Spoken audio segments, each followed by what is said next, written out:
present and that will create the opportunity that we see here in front of us today.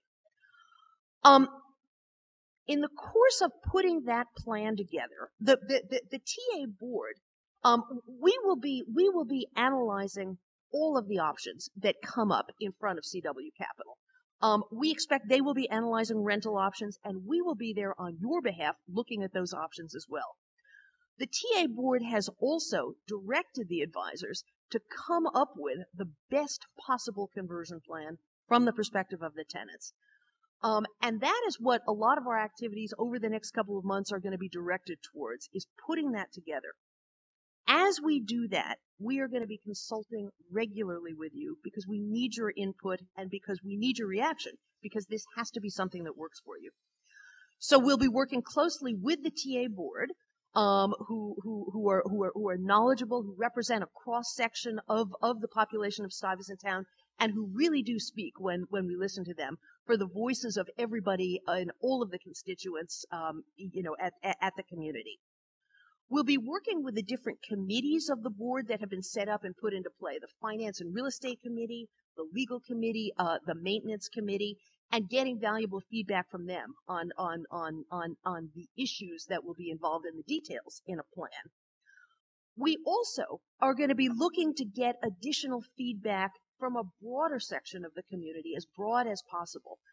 And it may be that, that we work towards surveys. It may be that we try to convene focus groups. It may be that we do other forms of outreach.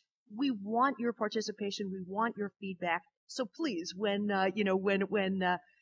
questionnaires, when they come around, we welcome your thinking them through, and we want to get as much feedback as possible.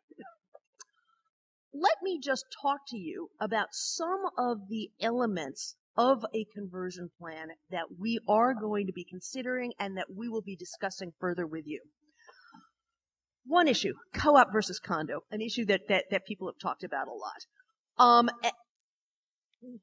The way that we will make a recommendation on this front is really going to be to look at what will create the best financial structure for you.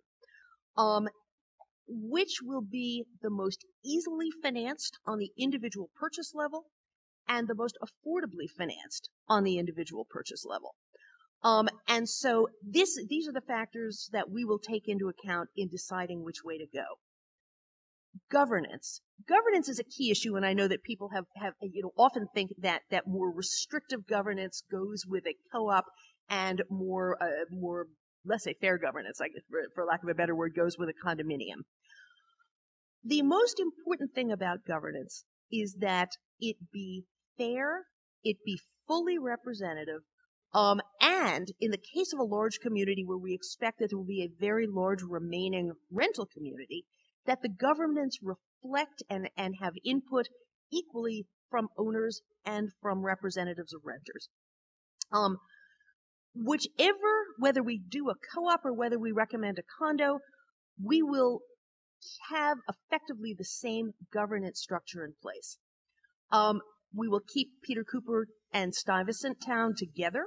They will not be run separately. It'll be a single overall community that will be the conversion.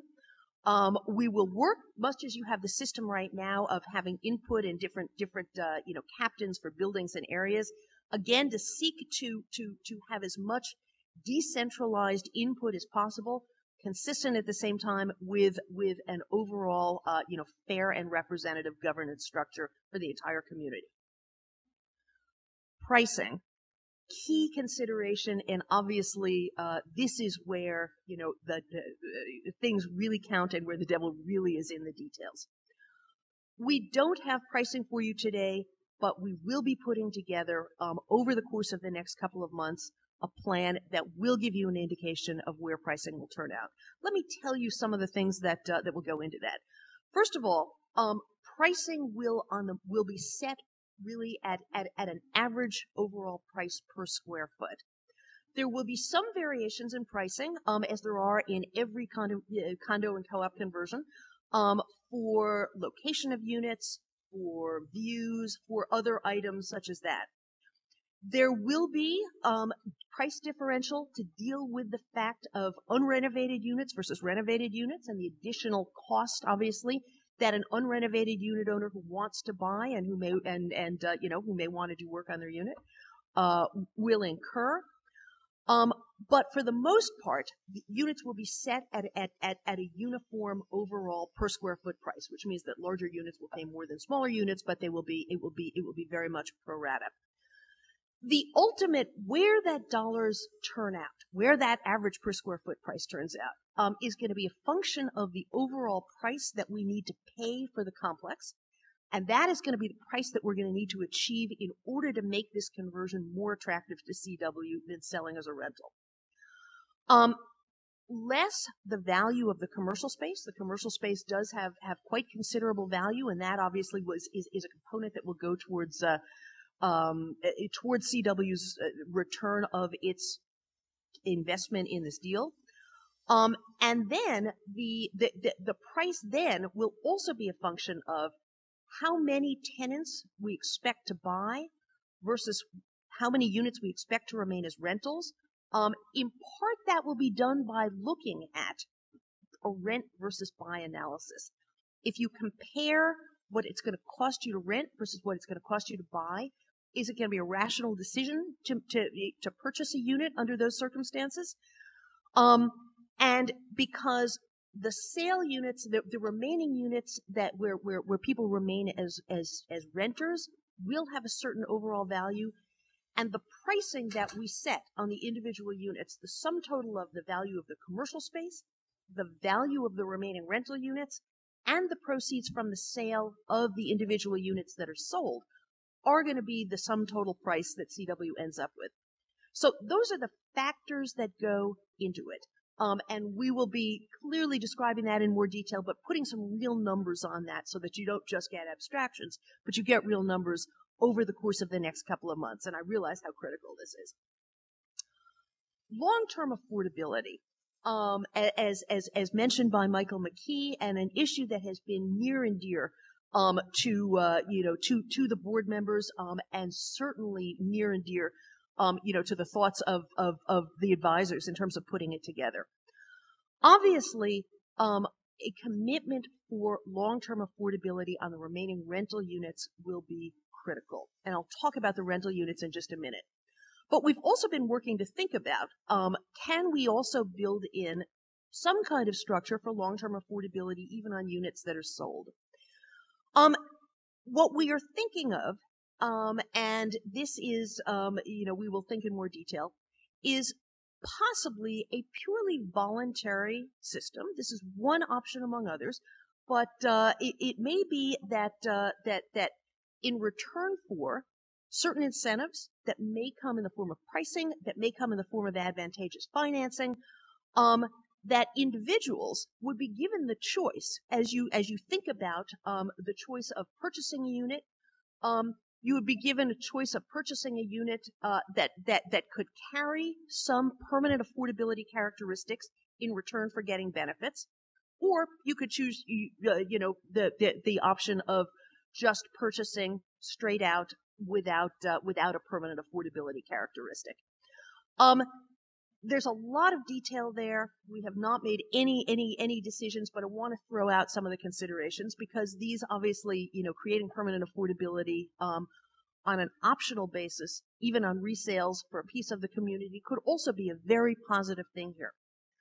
Purchase financing. This will be critical, again, to your ability to buy. What any successful plan will do, and what we would plan to do, would be to arrange purchase financing that will be available to every qualified buyer, so that it would be, you would not have to go out and do your own legwork. It would be right here in the community.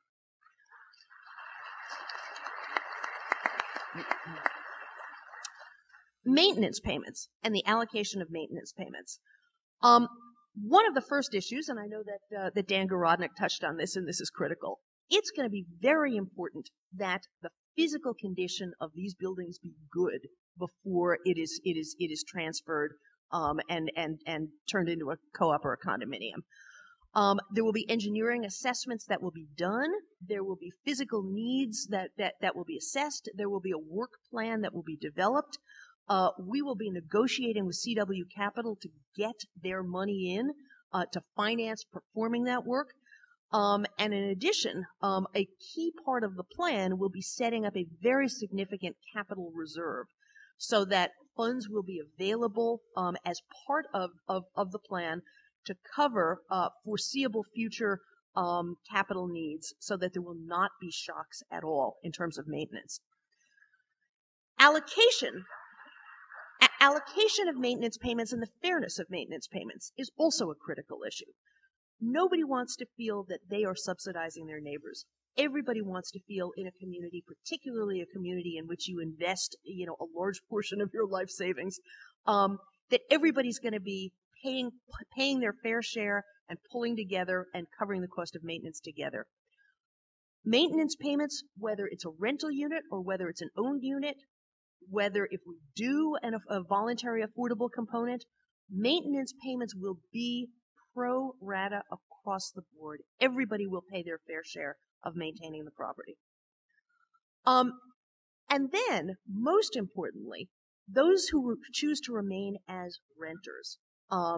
As you know, and it's just important to repeat it again and again, you will be protected by rent stabilization for the remainder of your tenancy.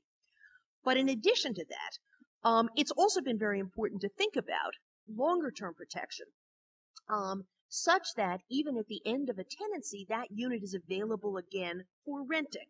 This is a goal that is also important to the city, who has expressed to us many times that they would like to see a substantial rental component remain at Stuyvesant Town.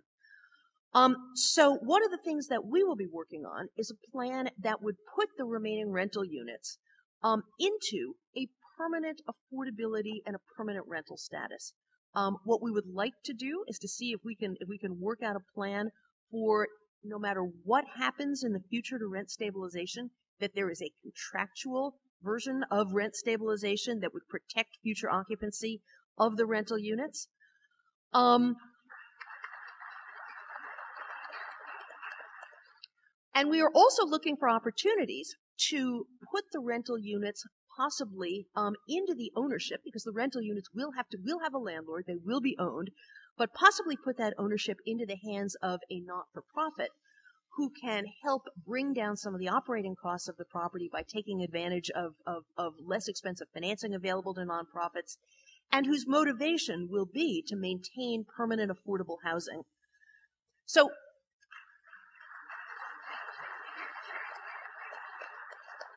these are some of the considerations that are going to go into our planning over the next couple of months.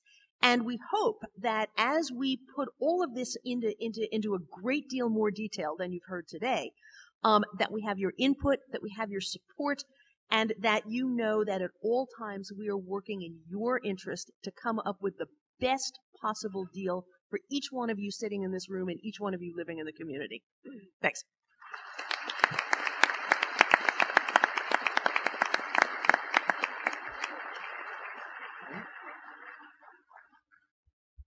This is one thing I wanted to add to what Alex and Meredith had said.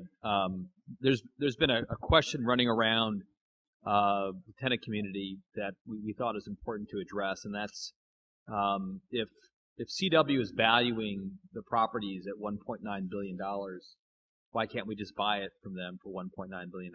And I think Meredith was making this point, but I wanted to make it more clearly. CW is not interested in selling it for $1.9 billion. They have a fiduciary duty to the holders of their certificates to recover as much as they possibly can, and they have become convinced that to do that is best done through some kind of a conversion program. That's the best way, and as Meredith had said, in a voluntary conversion program, so those who don't want to convert or don't want to buy their units don't have to buy their units. If CW is interested in just selling it as a rental property, there's a long line of people out there on the street, ones you've heard of, you probably don't want to be your landlords, who are prepared to buy it today. And so the fact they haven't sold it for $1.9 billion, we think, is a underscoring of the notion that CW is not interested in doing that. What this group has been trying to